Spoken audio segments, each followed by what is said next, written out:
My name is Brandon Prince. I work at Ascent Outdoors in Seattle, Washington, and I'm here to talk about what's in my bag when I go ice climbing.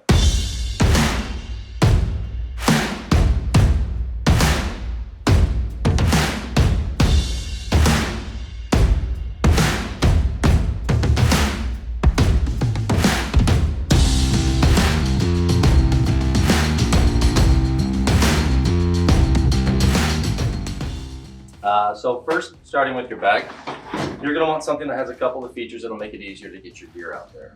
You're going to want something that has a way to carry ice tools, and you're going to find a crampon pocket on the outside to be handy. You don't have to have one of these. You can put your crampons in a case like this to keep the sharp points from poking holes in things. Having them on the outside saves you a little bit of weight. It makes them easy to get to when you're out there on a steep slope and it's time to deploy them. When you're packing your pack, you want to make sure that you keep something soft for ballast in the bottom. Keep most of the weight here in the center of the pack, close to your spine. And then lightweight and things that you need to access quickly in the top. Up here in the lid of the pack, we've got sunscreen, sunglasses, snacks, headlamp, little first aid kit, a wag bag, and a little bit of lip balm.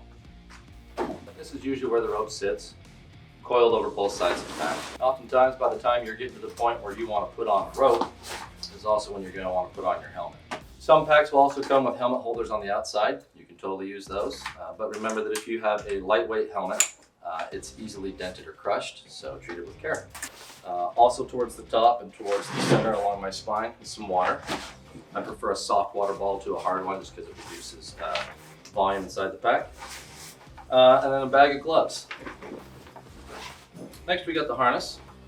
We have synthetic puffy layer. In this glove bag, I actually have 3 or 4 pair of gloves. In general, when you are buying gloves, you're going to sacrifice dexterity for more. In climbing, you have kind of 3 main stages. You have on lead, on belay, and rappel. So, for lead, I tend to use one of the thinnest gloves that I can stand based on the temperature of the day. I usually carry 2 pair of lead gloves, the thinnest ones I can stand, and some that are just a little bit thicker. Moving up from that, I have a little bit warmer pair that I use for belay and approach. So for rappel, I recommend using just a pair of nice polypropylene liners, whatever style you want. They fit you want them to fit kind of close to the fingers. And then just go to your local hardware store and buy a pair of cheap gardening gloves that have a nitrile palm on them. They won't be waterproof, but you can buy them pretty thick and they'll keep them pretty warm. In the harness that we brought out, I also keep a couple of special things with me. Kind of my own personal kit. You'll need a harness that has what's called ice clipper slots. These are ice clippers, and ice screws rack onto these nice and neat on your side like this. So find a harness with, at the bare minimum, ice clipper slots. Also in the personal kit is a personal anchor tether. This is just a double length Dyneema runner tied with some knots in it so that I can clip into an anchor quickly, and then a backup carabiner for clove hitching in. Going further down into the bag, this is where we keep our ice screws. I usually carry about 12 ice screws. If it's, depends on the conditions and what we're going to climb. And oftentimes I'll carry mostly ultralight screws with an aluminum tube and steel teeth to save weight. Ice screws come in different lengths and different styles with different materials. Treat your ice screws with a lot of care. Don't drop them and protect the teeth at all times. You can get a solid steel screw like this. You can get an ultralight screw with an aluminum body and stainless steel teeth. Other brands of superlight screws, again with aluminum body, stainless steel teeth, but an even bigger diameter to make naked V-threads even easier.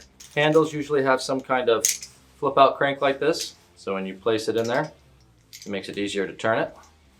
And then when you're done, you flip that out of the way, clip into the hanger.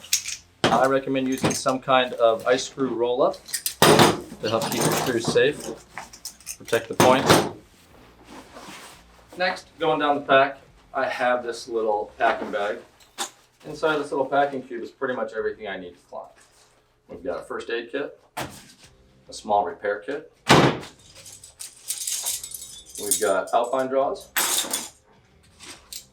cordelette, a pre-tied quad for anchors, a backup personal anchor system, a quad length runner, tethers for your ice tools. This is the little hook. It has a little hook there on the end. and then you poke the rope down through one side, reach down, just pull it through just like that. Belay device, third hand rappel back up, a tiny little SOS kit consisting of a tie block for building an emergency hoist, a tiny knife and pair of pliers. Having a tiny little Leatherman can be kind of handy for stuck gates, and then a rescue whistle. A couple of extra lockers inside of this personal kit, and that's the end of it. Digging a little further into the bag, down to the last piece, which is belay parka. So when it comes to dressing for ice climbing, you're going to want to start with a base layer. And a base layer is usually something by, say, like a synthetic base layer like capelline, or a natural base layer like merino wool, like smart wool, or icebreaker. And then I like to have some kind of breathable fleece. Patagonia R1, this is a Mammoth Fleece. Anything you like is fine. Generally, I prefer to have kind of a low pile and a high breathability. Again, think of this as very light insulation and mostly moisture management again. On top of the fleece, I will usually bring, like we talked about before, one of these synthetic puffy layers too. So you may or may not put that synthetic layer on, but on top of at least your fleece, you're going to want some kind of wind and moisture management shell. So after you put your shell on and you've got your wind and moisture management down, this is where the belay parka comes in. You've got your fleece, your soft shell. When I stop climbing, I immediately put this on before I bring up my partner, trapping all of that heat inside. Finally, on your feet, you're going to want crampons that are fully automatic or just automatic. You cannot use semi-automatic strap crampons. They're not stiff enough and they lack the strong connection point at the toe. The boot that you're going to use in conjunction with that crampon, it needs to have a front toe welt. However, this is a much stiffer boot than, say, a 3-season boot. Even though these look very similar, this lacks the front toe welt. This boot promotes easier walking because it has a bit of a rocker in the toe. This boot is much flatter. Think of it more like a ski boot.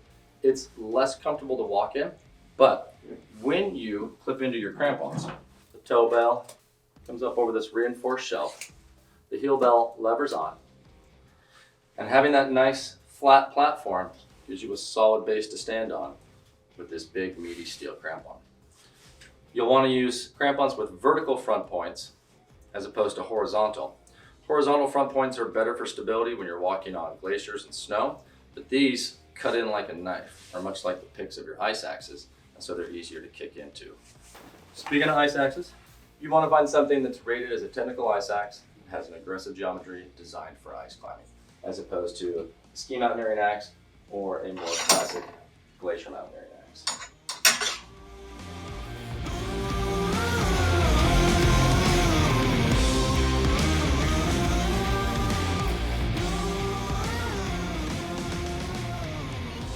Again, my name is Brandon Prince. I work at Ascent Outdoors, and I did not have enough time to tell you everything that I wanted to tell you in this video, so come to the store and ask me more questions.